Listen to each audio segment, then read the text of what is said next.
Depuis l'escalade des tensions avec Israël et l'implication indirecte des États-Unis dans la région, une question revient constamment chez les analystes militaires. L'Iran peut-il soutenir un conflit prolongé? Une guerre longue, ce n'est pas seulement des missiles et des déclarations fermes, c'est une endurance industrielle, une capacité logistique, une stabilité politique, une résilience économique, une cohésion sociale. Beaucoup d'observateurs soulignent que l'Iran a investi massivement dans ses capacités asymétriques. D'autres estiment que son économie fragilisée pourrait limiter sa marge de manœuvre. Alors aujourd'hui, on analyse froidement. L'Iran a-t-il les moyens militaires, industriels et stratégiques de tenir dans un conflit prolongé? Doctrine. La doctrine militaire iranienne est basée sur un principe central, la dissuasion asymétrique. Contrairement à Israël ou aux États-Unis, l'Iran ne cherche pas à rivaliser en aviation ou en projection navale globale. Sa stratégie repose sur missiles balistiques et de croisière, drones armés, réseaux alliés régionaux, guerre hybride. L'objectif n'est pas de gagner une guerre classique en quelques semaines, l'objectif est de rendre le coût d'une guerre trop élevé pour l'adversaire. Implication, l'Iran ne prépare pas une guerre éclair, il prépare une guerre d'usure. Transition, mais une doctrine, ce n'est qu'un plan. Qu'en est-il des capacités réelles? Missiles. L'Iran possède l'un des plus grands arsenaux balistiques du Moyen-Orient. Selon plusieurs rapports d'instituts internationaux spécialisés en sécurité, Téhéran a développé missiles à courte portée, missiles à moyenne portée capables d'atteindre Israël, drones longue portée. Ces systèmes ont déjà été utilisés dans des frappes régionales ces dernières années, démontrant une capacité opérationnelle réelle. Avantage, production locale importante, coût relativement faible comparé aux systèmes occidentaux. Limite, vulnérabilité face aux systèmes antimissiles avancés. Difficulté à maintenir un rythme intensif sur plusieurs mois.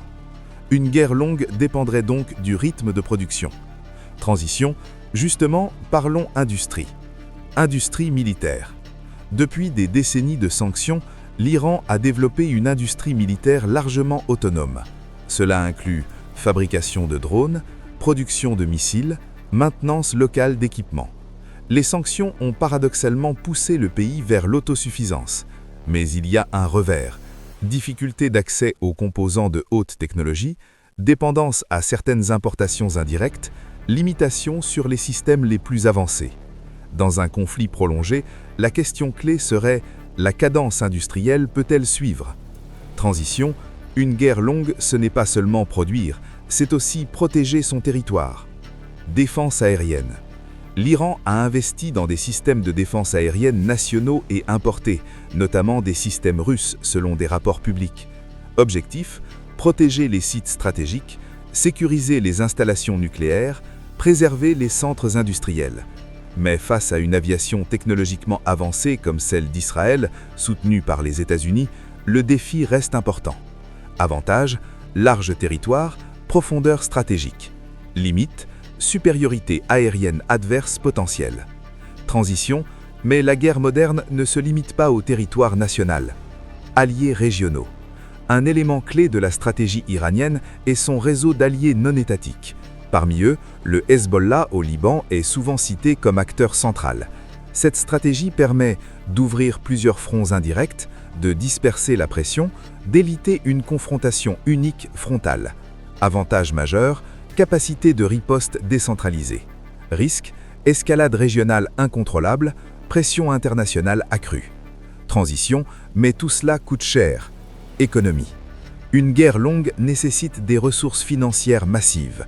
L'économie iranienne fait face à sanctions américaines, restrictions bancaires, pressions inflationnistes. Cependant, l'Iran a développé des réseaux commerciaux alternatifs, partenariats avec la Chine, coopération stratégique avec la Russie. Cela offre une certaine marge de manœuvre. Mais une guerre prolongée pourrait aggraver l'inflation, diminuer les recettes pétrolières en cas de blocage maritime, fragiliser davantage la population. Transition, ce point nous amène à la stabilité interne. Cohésion interne. Une guerre longue exige un soutien populaire minimal. En Iran, la situation sociale est complexe. Pressions économiques, tensions politiques internes, surveillance étatique forte. Certains analystes estiment qu'un conflit externe peut renforcer temporellement l'unité nationale. D'autres soulignent que les difficultés économiques pourraient limiter la patience populaire. Incertitude majeure, la durée. Transition, enfin, comparons avec l'adversaire. Comparaison stratégique. Face à Israël, supériorité technologique israélienne, soutien américain décisif, capacité de frappe de précision. Face aux États-Unis, un écart militaire considérable, supériorité aéronavale américaine. Mais l'Iran possède profondeur territoriale, capacité de nuisance régionale, stratégie d'attrition. Cela signifie qu'une guerre courte serait probablement défavorable à l'Iran. Une guerre longue pourrait devenir coûteuse pour tous les acteurs. Risque, une guerre prolongée pourrait entraîner extension au Liban, frappe sur installations énergétiques, perturbation du détroit d'Ormuz, hausse mondiale des prix du pétrole. Mais elle comporte aussi des risques pour l'Iran, érosion économique, isolement diplomatique accru, pressions internes intensifiées. Scénario. 3 trajectoires principales. Escalade limitée et contrôlée, conflit indirect prolongé, guerre régionale élargie. Le scénario 2 semble le plus cohérent avec la doctrine iranienne actuelle, selon plusieurs analystes. Conclusion, 10 points clés. L'Iran ne prépare pas une guerre éclair, mais une guerre d'usure. Son arsenal balistique est significatif. Son industrie militaire est partiellement autonome. Les sanctions limitent sa marge économique. Son réseau régional est un multiplicateur stratégique. Une guerre longue serait coûteuse pour tous les acteurs. La supériorité technologique israélienne reste un facteur clé. Le soutien américain change l'équilibre stratégique. La stabilité interne iranienne est une variable incertaine. Le scénario le plus probable reste une confrontation indirecte prolongée. En résumé, l'Iran possède des outils pour tenir dans une guerre longue, mais à un coût élevé, économique, social et stratégique. Comprendre ces dynamiques permet de dépasser les discours émotionnels et d'analyser le conflit avec lucidité. Si vous voulez des analyses structurées, factuelles et sans propagande sur les grands conflits géopolitiques, abonnez-vous et participez au débat de manière constructive dans les commentaires.